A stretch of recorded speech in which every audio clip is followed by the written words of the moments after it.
丢丢当啦。家家家一打阿妈一打丢，我有蹦康来，蹦康的水打丢丢。当啊一打阿妈一打丢啊，一打地了来。噔噔噔噔噔噔噔噔噔噔噔噔噔噔。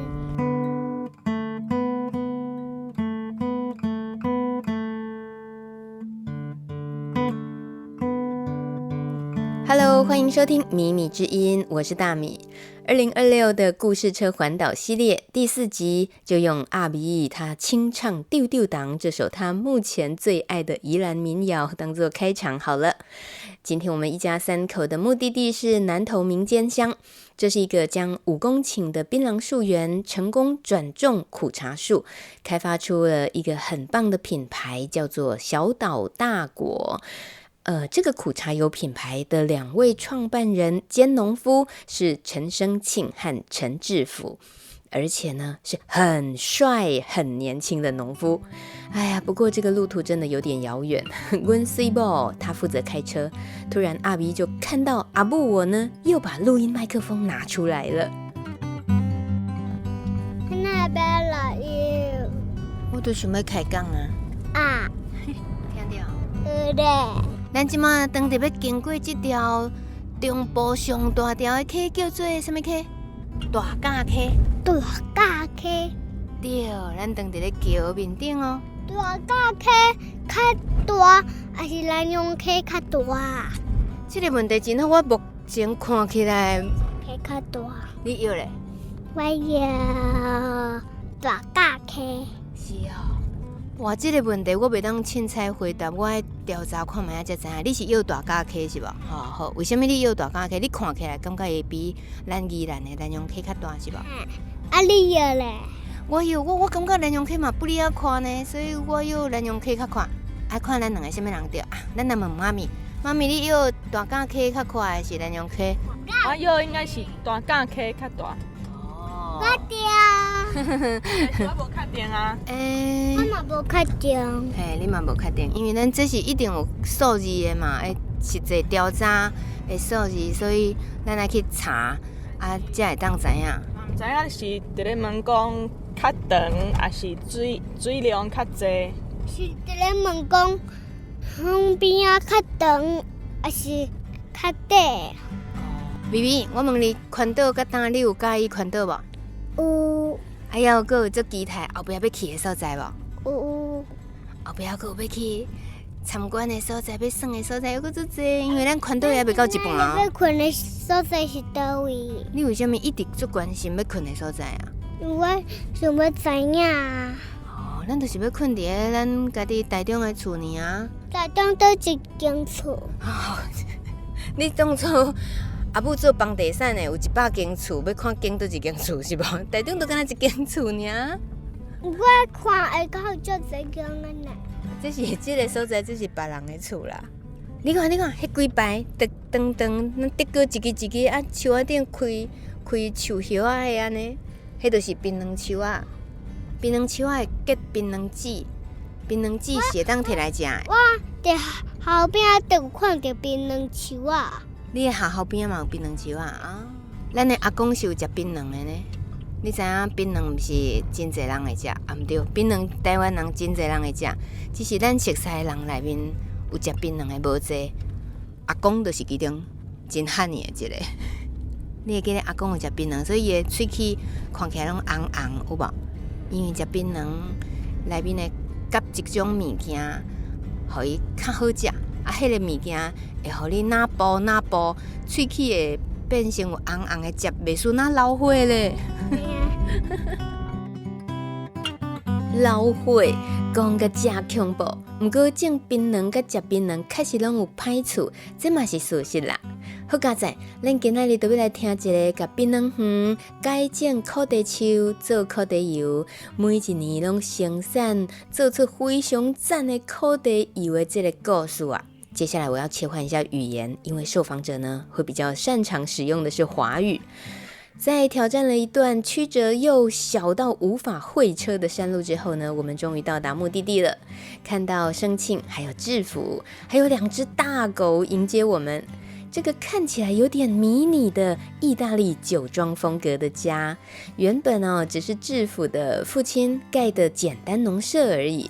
可是这些年呢，在制服和他的伙伴生庆决定回来接手之后，2个人一边务农，就一边打造出了这一片世外桃源。我用这个形容词其实真的不夸张。在见面一阵闲聊之后呢，制服就说要去准备苦茶油蔬食料理了，所以呢，我就没让另一位伙伴生庆闲着，先请他来帮我们走读一下眼前他们这一片山林的故事起头好了。对，你们住家的前面多了很多台湾原生物种的树，对，然后这个是那个制服爸爸种下来的，大概民国70几年的时候就种下来了。对，那个时候他的起心动念就是因为槟榔的采收其实有年限，大概也是20-30年，所以一般槟榔农的做法会是在槟榔的产量开始降低老化的时候，在原本的槟榔旁边种第2代或第3代，陆续种下去，这样才可以维持槟榔园一直有一个稳定的采收量。但是当时快要种第2代槟榔的时候，他们就做了一个决定，因为当时他们就慢慢的意识到说，槟榔对生态、对土地的永续、对人体的健康其实都是有害的，所以他们当时就没有种下2代的槟榔，而是选择在槟榔旁边种很多台湾原生种的树，比如说牛樟、肖楠、2叶松、5叶松。好，那当时他们就很辛苦，就是白天在嘉义工作，然后晚上跟假日有空档的时候就来种树。那现在经过20-30年，所以这边的原生种的树都已经变成一片森林。对，我很难想象怎么形容给听节目的朋友，就是住家的前景其实是这些已经长大很高耸的这些肖楠这么美的树，然后趁着它的树影后面看到赤裸裸的直条条的一根一根的原本的那些槟榔树也那些身影很美，可是问题它上面已经结的不是槟榔了。对，那些是什么东西？那些是鸟巢蕨好，就是槟榔呢我们要废除槟榔大概2个方式，一个是直接砍除，好，那但是山坡地直接砍除，它倒下来的时候，不要看它细细一根哦，它重量非常重，它会压伤原本种在旁边的下面的其他树种，所以我们是采取树心破坏法，就是槟榔它只有一个生长点，就在它的树心，所以你从树心的任何一段破坏它的树心，槟榔就会死掉。那它就会先掉叶子，然后后面的那个树顶会断掉，剩下一根光秃秃的枝干。这个枝干大概就会需要1-2年、2-3年，它慢慢的中空，然后腐烂，最后就会倒下来。现在看到的是槟榔枝干上都有一丛一丛的，那个是鸟巢蕨，一种蕨类。对，一种蕨类，那个其实也是某一种环境指标，就是当你这边的空气够干净，然后水汽够多，它就会从槟榔枝干寄生长出来，它也很美。对啊，它有点像是装饰性的被装在一个，如果说想象那个槟榔树那么一根白白细细的，像很纤细很可爱的一个长的像颈链子一样，很美。这是一个高耸有点入天的，然后又有点像装饰性，就是这个风景很非比寻常，我只能这么说。这会不会是台湾很独一无二的风景？就很少见槟榔长这样。算是，对，因为槟榔其实也是一种果树，那海拔任何果树都一样，有一定的海拔，它日夜温差大，它就会容易甜，品质就很好。对，那我们的油茶树也是一样。那槟榔这边，我们这边海拔大概900公尺左右，但是海拔太高，槟榔又会冻伤，所以这边大概是种槟榔一个最好的高度。那现在槟榔枝干就是一支一支的嘛，那我觉得就像大米刚形容的很美，就是好像上面都有一个花圈。对，那个就是鸟巢蕨。那它之所以叫鸟巢蕨，是因为它很适合鸟在上面筑巢。对，也真的有鸟会在上面筑巢。是，那你们要是经过对于在这样子充满鸟巢蕨的槟榔树下种苦茶，会有什么意外的惊喜？鸟屎炸弹。倒还好，他们就是都因为一起在这个环境成长的，所以他们好像都已经达到某一种平衡。对，那不过刚刚大米说的很对，因为这个景象在台湾真的非常少见。因为首先是废槟榔的人就已经很少，对，因为槟榔农大部分都是有年纪的长辈，那槟榔的模式又大部分都是其实槟榔农只要收租金，那个采收、管理、喷药等等的那个都是包给别人做，所以如果要一个有一点年纪的老人家突然放掉自己原本的习惯，然后还要去学一个新的技术种别的作物，其实这个都有很大的门槛，所以废槟榔的人本来就少之又少，所以我们觉得这个景象就是你可以看到一只只光秃秃的槟榔枝干，然后下面有一个完全不一样的其他的树种，那个是两种生命形态，因为一个已经走进夕阳产业，一个正在凋零中，但是它下面的油茶树生意盎然，那有一个很强烈的对比，那我觉得这个确实在台湾非常非常少见。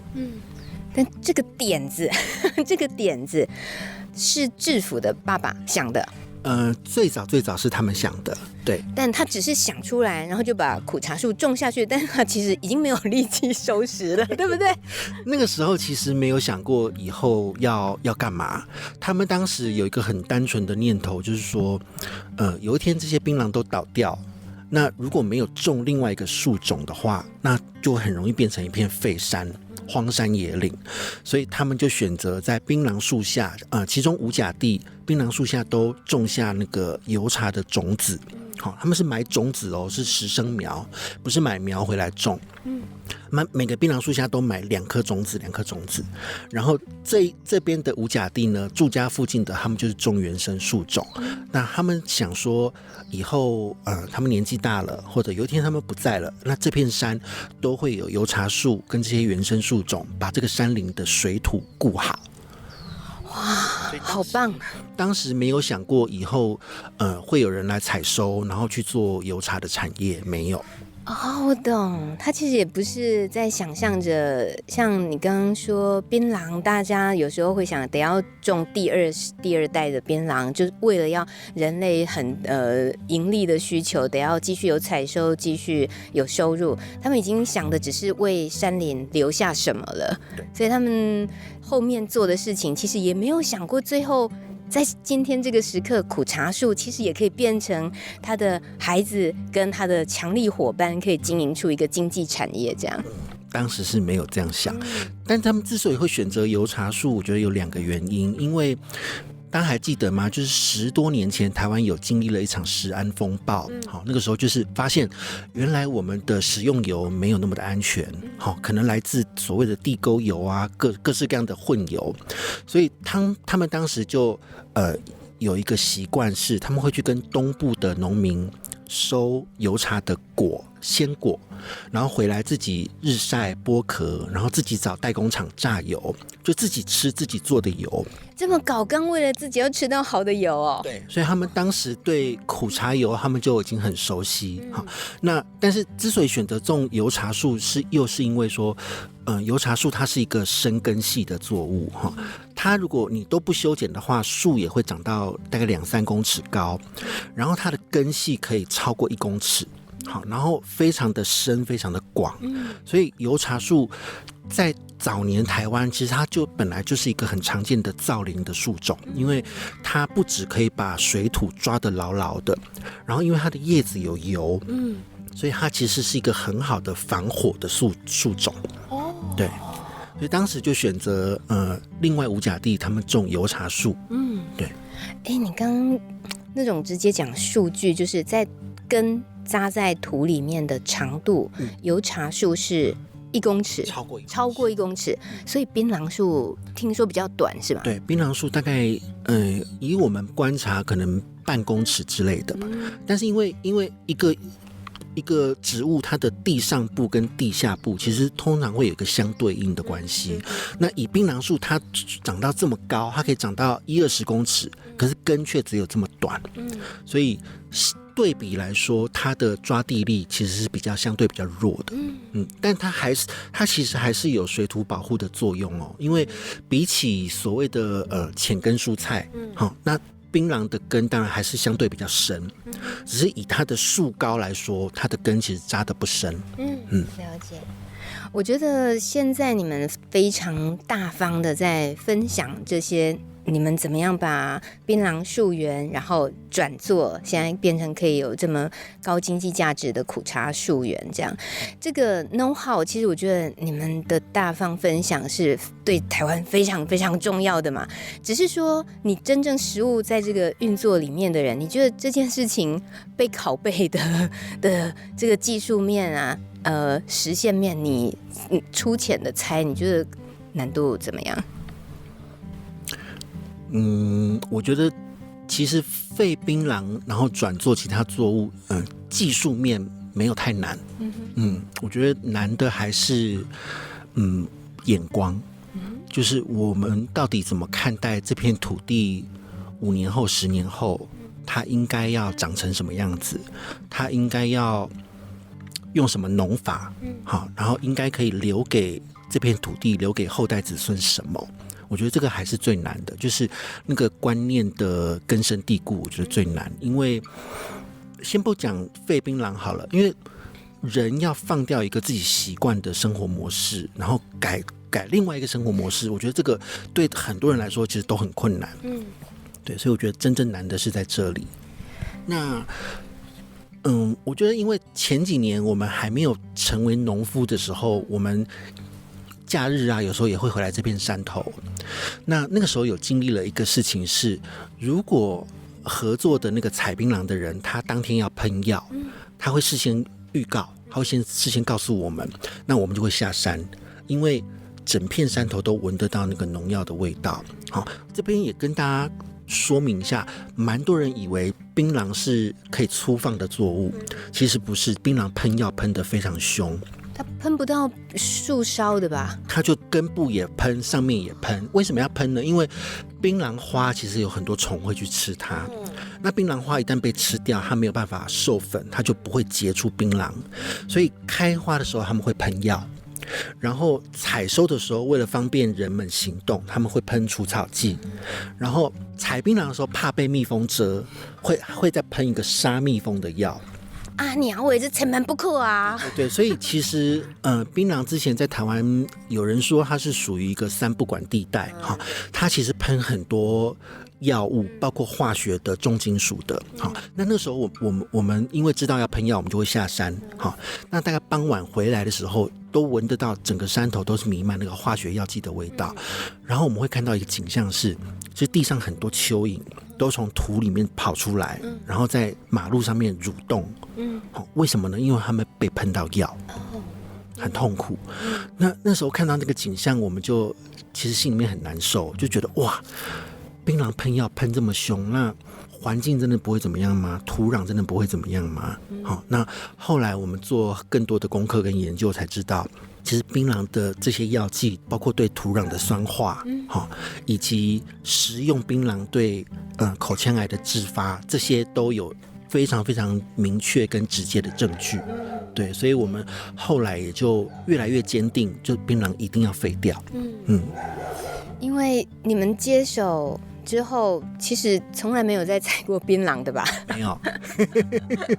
对，你刚刚提到这件事情，如果说有更多人做，我觉得感觉好像让台湾这个历史的这个沉这种槟榔泛滥的这件事情，感觉会有个转机。可是需要有更多人做，但全台湾大概手指头只能有一个会出现一个，就是像制服的爸爸这样，在那么多年前做了这个决定，然后还能够遇到2个年轻力壮的爸太，愿意这样从农，然后创建出这一片，大概全台湾很难遇到有这样的机会。所以剩下的应该说就是你讲的那个眼光那件事情，有了那个眼光，或许其实还可以想出其他的路，可能还有其他的做法，不是一定得要像你们这样选择的是苦茶树或怎么样的，或许是有，但我们很高兴，至少我们知道小岛大果现在走出来的这个品牌，让我们看见一个，可不可以说它是已经有点成功？我们就觉得充满了希望。小岛大果，好，介绍一下小岛大果这个品牌名称。OK， 好，这个名称是我跟志甫当时在散步，然后我们就在山林里面散步，然后想说，如果要做一个苦茶油品牌，我们应该叫什么名字？然后我也忘了是谁先想到的，然后当时就我们2个就蹦出了4个字：小岛大果。首先是油茶树在台湾大概分2个大品种，一个是小果种，一个是大果种。那顾名思义就是小果的花跟果实都比较小颗，那大果比较大颗。那通常小果比较主要栽种在苗栗以北，因为它需要比较冷的气候。好，那中南部啊、东部就比较多是大果种。好，那因为我们在南投国姓，所以我们种的主要是大果。也有种一些小果，都有种。所以当时先想到的是大果。那后来我们就觉得我们是台湾籽苦茶油，那有没有什么品牌名称可以把这个概念都包进来？所以就想到台湾是一个小岛，可是在小小的岛上我们可以结出大大的果。那这个果不是只有字面上的那个油茶果的果实的意思，而是包括我们觉得台湾虽然很小，可是台湾的韧性、各种软实力其实是可以跟很多大国去比拼跟媲美的。好，那包括我们觉得苦茶油这种食用油，其实它营养成分价值甚至比橄榄油更好。好，然后又很适合我们的料理方式，因为它耐高温，它发烟点可以到250度，所以我们觉得当我们很认真的去栽培管理这片土地，它可以制作出世界第1等级的食用油，它也是某种程度上也是台湾的一个非常好的成果的展现。所以我们当时就选择这个品牌名字叫小岛大果。我大概米米进做这么多年，这么精简重点，然后又很好听得懂，可以把品牌就这样讲得这么清楚，应该不容易耶。生庆看来是那个行来，就是做媒体行销的，就是本来就是练家子，是不是？本来这方面也没有我大学学的是媒体传播、公共传播，可是可能跟蛮多人一样，大学其实都没怎么在念书，我大学都在爬山。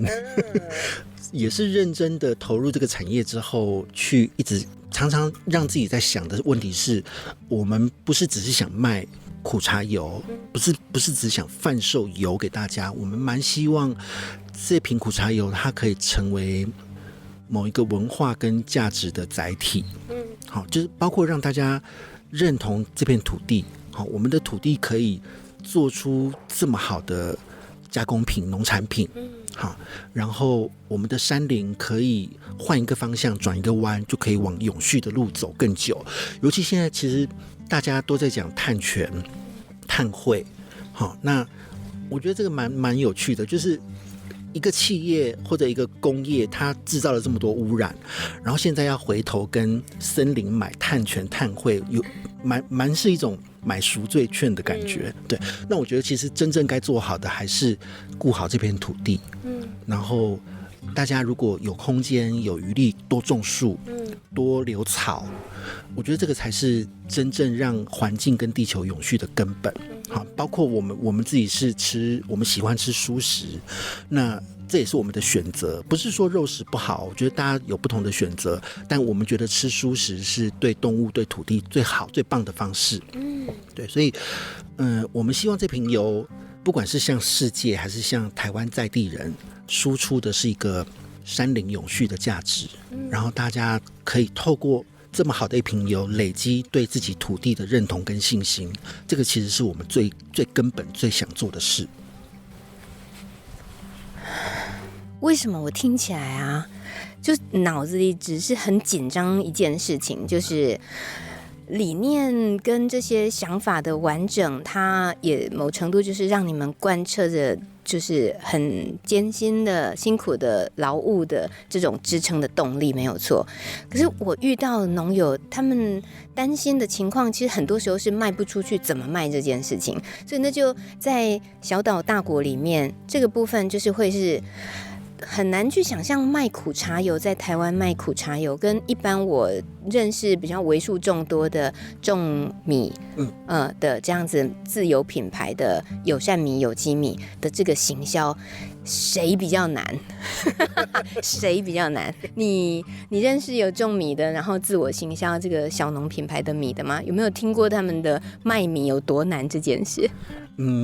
没有真的认识，但是从网络上确实有感受到。我觉得农民其实都很辛苦，因为大部分农民都除了其实你光是把所有的时间跟力气花在栽培管理就已经有的忙了，对，那还要建立自己的品牌，还要行销，所以我觉得每个农民都是超人。没错。那我觉得小岛大国其实很幸运啦，就是包括刚刚前面提到，其实已经有上一代帮我们打好基础，好，那我们是回来接手，让这片土地让树长得更好，然后让产品的制成可以更进步，但是已经有很好的基础在前面，好，等于说我们不是从零开始。好，那再来是我觉得我们加入这个产业刚好也是很刚好的时间，因为我们做好油的第一年，刚好就是农业部农粮署第一届举办国产茶油的品评。因为目前世界上其实所有关于食用油的评鉴都是橄榄油，苦茶油主要只有在亚洲几个国家，那苦茶油也还没有建立起这个制度，所以等于台湾的官方也正在试图建立起这个品评的制度。那我们第一年去报名，刚好就运气很好，就得了国产茶油品评的第一名。哎呦，这说的这么轻松平常啊，好可怕哦！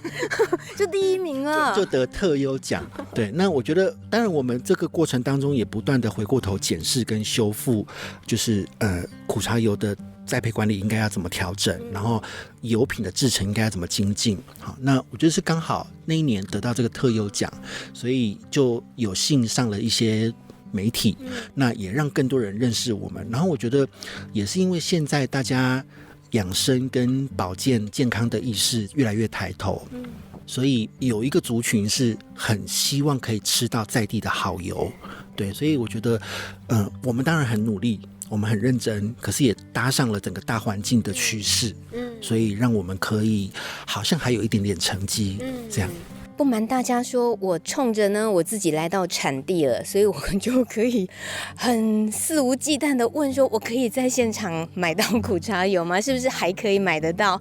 就你看吧，这真的是来到产地的优点，不用在网络上，你以为你爬书啊想要买苦茶油，是不是一定就买到了自己认真想支持的？其实真正到过产地或者是听过产地的故事，其实会心里更有底。刚刚聊到的这个贩售行销的这个部分之外，我其实也想象是对于苦茶油，传说中对妈妈好像觉得哦，苦茶油当然嘛就好诶，就贵诶哈，什么代志你给我哇，阿姨忽然间送我一盆花，就水耶！多谢阿咪，你要跟我讲啥？没给去。多谢阿你有要讲花较水还是阿母较水？我讲袂出来。阿是迄个生庆哥哥较水。环岛拜访的这个特色就是小孩会乱入。对，但是他在这里好可爱，他在这里被放生，真的是一个幸福到不行的放生的区域，好美。我们刚刚聊到哪里？就是行销，对不对？就是年轻人对于苦茶油的认识，在世代间的那种讯息的传递的方式，或者你感受到世代不同的差异的回馈，你觉得台湾人对苦茶油到底认识的程度在哪里？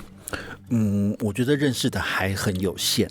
确实，因为首先很多人对苦茶油的刻板印象，就是它不好吃，它有一个很浓厚的味道，甚至是很容易有油耗味。好，那这个确实是苦茶油以前常见的味道。好，那但是这要讲到一个结构性的问题，因为市面上能够买到的苦茶油，大概95%以上都是使用进口的原料、进口的茶籽。那台湾产的茶籽，它的优势就是新鲜。因为我们昨天采收，今天就立刻进入制程，就日晒干燥。好，所以每一口都吃得到当年度采摘下来的果实最新鲜的味道。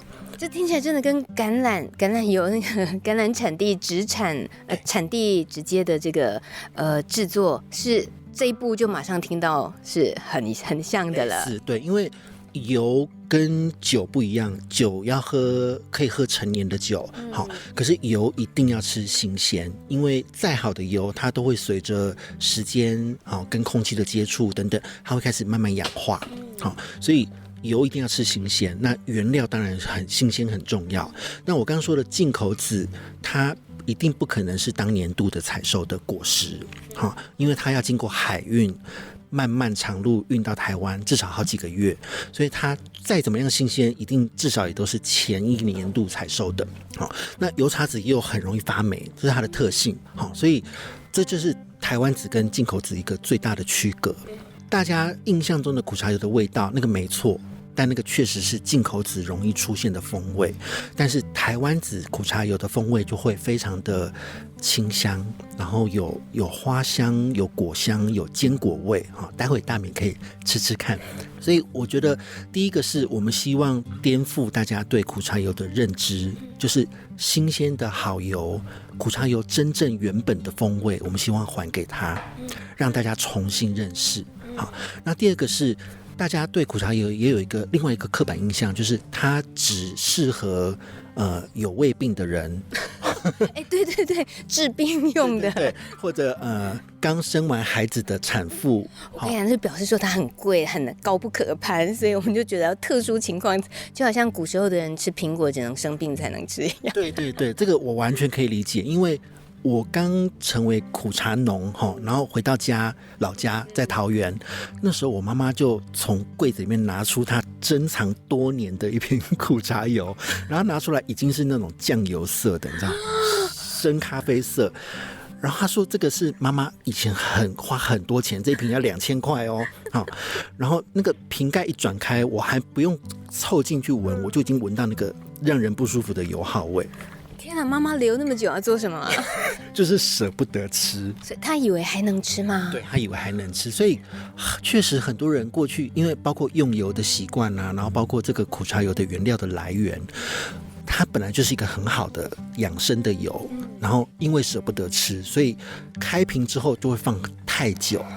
那我觉得这个就会是一个恶性循环，所以我们希望，我们当初不管是在做消费者教育、消费者沟通，我们很常希望大家第一个改变对苦茶油的认知，然后第二个是我们希望苦茶油可以更走入大家的日常。好，它除了老人家吃，产妇吃，动完手术的人吃，其实它更适合我们每一个人每天吃。那这我就要再提到一下橄榄油的故事，因为我们有去上一个日本橄榄油侍油师协会的培训，所以我们现在也有另外一个专业是侍油师，就像侍酒师。好，所以他要能够侍是服侍的侍，服侍的侍 ，OK， 服侍的侍，就是侍油师跟一般大家听到的品油师有个最大的差异是，他不只要能够会品油，他要可以品出这支油的正面风味还有负面特征，他还要能够知道什么样的油搭配什么样的食材最搭。好，就像侍酒师，他可以为这顿料理配一个最合适的酒。好，那因为我们去上了这个培训课程，我们对橄榄油也非常的了解。我们也知道说，你知道像在意大利所有意大利人都只吃特级初榨橄榄油，他们都吃最好的橄榄油，最好的都留给自己啊，其他再出口，对不对？最好的留给自己。那我觉得这个就跟台湾的情况很颠倒，我们常常都是把最好的出口到其他国家，自己吃的其实都是次级的。那我们就很希望说，最好的台湾籽苦茶油留在台湾，然后应该成为大家的日常。因为你知道意大利人吃什么都加橄榄油，披萨上面也淋橄榄油，炒意大利面当然用橄榄油，然后各式的凉拌冷用面包，对，面包也沾橄榄油，所以他们很健康。那个就是台湾人向往的所谓的地中海式饮食。可是其实我们今天不用去羡慕别人，我们在地产出的就有最好的食用油。那我们很希望就是苦茶油其实就像橄榄油的用法一样，它适合冷用沾面包，淋在汤上，不止拌面线，也很适合拌饭。好，然后淋在沙拉上，其实那个非常非常好吃。大家之所以没有这样想过，很有一个可能只是因为大家没有这样试过。是。对，所以我们希望开启更多元的用油的方式，然后更走入大家的日常生活。那确实我们也包括很多的活动跟讲座，其实我们很喜欢看到大家惊讶的表情，就是哇，原来苦茶油的味道是这样，原来可以这样吃，然后原来这样吃对身体有多好。等一下，那我要知道你带回小岛大国，你们自己从土地到餐桌自己的成果，那个苦茶油回去给你妈妈吃过，形容一下那一次的经验，第一次的经验。第一次我妈妈光是看到包装，她就觉得这个跟我以前买的苦茶油很不一样。好，然后打开之后她闻，哇，她掉眼泪耶。她说真的很香，很清香，那个就是一个很新鲜的味道。然后我叫她直接倒在汤匙上，直接喝一口，她舍不得。恁阿嘛，恁囝家己伫咧煎口茶，卖唔甘啦，会使哩啦。哎呀，我给她很多瓶，我给她1整年都吃不完的量。我也好想要。大家说他舍不得直接这样吃，他说那个就是他也现在也是非常很珍惜的用，就是烫完青菜淋豉在上面，然后拌饭拌面，他现在吃得很享受。我每次我都要跟他检查说你现在还有几瓶。到了下半年了，你不要再省了，你赶快吃完，因为到12月又会有新一年度的新油，你就是趁新鲜吃。应该是做这婆婆妈妈做힘센有安内囝，不过那么珍惜每一滴，其实也是我们要知道，苦茶油从苦茶树到变成能够炼制成这样子的一瓶像小岛大果这样的油，也不是那么容易。我觉得那是另一件事情，那是另一件这个产制的过程，可能也可以大家可以科普一下它到底流程是怎么样。所以再加上物以稀为贵，现在真正能够这样，刚刚生庆讲了5%才是台湾在地的苦茶籽，对，所以这真的很难啊！物以稀为贵这件事情就没有那么容易能够到达，家家户户都可以好爽的，一整年家里都备着苦茶油，对不对？好，但我觉得这个现在正在进步当中，因为现在我觉得这个产业有慢慢起来，就是包括官方一直在宣导槟榔肺炎转做，那当然转做的物种不限于苦茶油，可是苦茶油跟槟榔的生长环境其实很类似，它特别适合种在山坡地，因为它需要排水好，然后它的我刚刚说它的根系很深嘛，所以它种在山坡地又可以预防减少土石流的发生。好，所以我觉得现在有越来越多人投入这个产业，所以我希望一年那个不止5%，那个会变6%、7%、10%，对。听起来好有希望感，而且呢，我更有希望感的是，我看到了中破塞离开厨房，他出来，是不是？我们欢迎中破塞制服小岛大国，所以是你吃饭啊，是吧？可以吃饭了，你可以喊一声吃饭啊，吃饭啊！所以我刚刚已经被生庆在聊苦茶油这些，已经聊到肚子好饿了。他介绍的这些苦茶油的料理，真的，蔬食料理，苦茶油的蔬食料理，你们。好，我们直接去看现场咯。我们从这个制服的爸爸种的肖楠树下聊天，跟生庆聊完天，然后现在要去品尝制服的秋老菜，是不是最近几年才突然研发出来的秋老菜？对，你好意思说？因为这里没有那个 Uber E， 所以只能都自己来。所以是任何一道都可以叫做秋老菜。那你以前就会下厨吗？以前多多少少啦，那现在比较 focus 在苦茶油的各种料理这样。本来就喜欢做菜，喜欢。哇，所以耶！喜欢做菜的制服已经准备上菜了。下一集我们要请制服来说菜哦，而且带我们品尝一下他以自家的小岛大国苦茶油发挥出来的各个蔬食料理。我只能说，这一趟曲曲折折的山路实在是太值得了，真的是惊喜不断。而且啊，听到这里，如果你感觉到有点肚子饿，强烈建议你先去填饱肚子，再继续点开小岛大国的下集收听，因为啊，那会是一个令你口水直流、肚子一直咕噜咕噜叫的内容哦。如果你喜欢米米之音，欢迎分享给你在乎的人一起听，也可以留言或写信跟我们分享你的心情，或者有什么意见或想法都可以告诉我，我会很期待收到大家的来信。下集见喽，拜拜。